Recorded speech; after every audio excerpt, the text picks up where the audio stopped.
नाज़रीन, हिक सिंध हिक सकाफ़त जे सिरे हेठ जेकब आबाद जे स्कूल में तकरीब कोठाई वई। तफ़सील लाइ ॾिसूं था नवाज़ सोलंकी जी हीअ रिपोर्ट।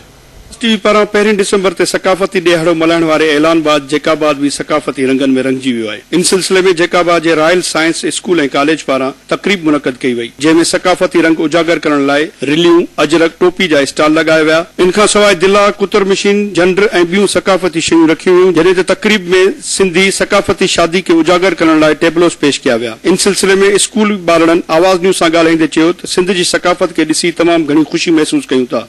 असांखे ॾाढो मज़ो बि आयो ऐं असांखे फ़ख्रु महसूस थींदो आहे त असां सिंधी आहियूं। जॾहिं असां इहो ॾींहुं मल्हाईंदासीं त हुननि खे ख़बर पवंदी त असांजी सकाफ़त में छा आहे। असां जी बिल्कुलु, हिते असां एॾी सुठी तरीक़े सां मल्हायो आहे त सभिनी खे पंहिंजी सकाफ़त उहो यादि न। हाणे जो हिन दौर में सभई पंहिंजी सकाफ़त खे भुली विया आहिनि त असांजो छा हुयो, सकाफ़त असांजी असांखे कहिड़ी शयूं हुयूं, हिन दौर में सभई भुली विया आहिनि। हाणे असां इहो हिन जे लाइ कयो आहे त हिननि खे ॾिसी करे यादि अचे त असांजी सकाफ़त कहिड़ो हुयो, त बिल्कुलु हिननि खे यादि ईंदो। हिक ई सिंध आहियूं, जो हिक ई सकाफ़त आहे, उहे ॿिया माण्हू उते ॾिसनि था ऐं उन्हनि खे बि उन ख़बर पए थी त असांजी सकाफ़त छा आहे। इंसां अञा समाज में अञा वधीक सिंध जे बारे में मालूमात वधे थी। असां बेशक असांजी सिंध हिकु सुहिणी धरती आहे, असां हुन सां बेपनाह मोहबत कंदा आहियूं ऐं हमेशह कंदा रहंदासीं।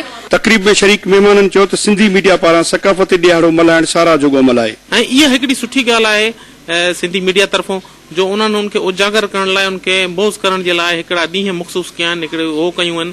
उनमें अञा वधीक असां पार्टिसिपेट कयूं था। असांजे ॿारनि खे ख़बर पए थी, जेके ॿार कंप्यूटर जे दौर में आहिनि, मोबाइल जे दौर में आहिनि, ऐं उन दौर ख़बर पए थी त ही बि असांजी हिकिड़ी सकाफ़त आहे। असां उहे ॿार असुल खां पंहिंजे घरनि में इहे शयूं ॾिसंदा अचनि था। बिल्कुलु ही जेके असांजे स्कूल में क्लासिस में स्टूडेंट्स ऐं स्कूल तरफ़ां जेके साज़ लॻाया विया आहिनि, उन्हनि में सिंध जी जेके बि सकाफ़त सां रिलेटेड जेके बि शयूं आहिनि उहे सॼियूं हिते मौजूदु आहिनि।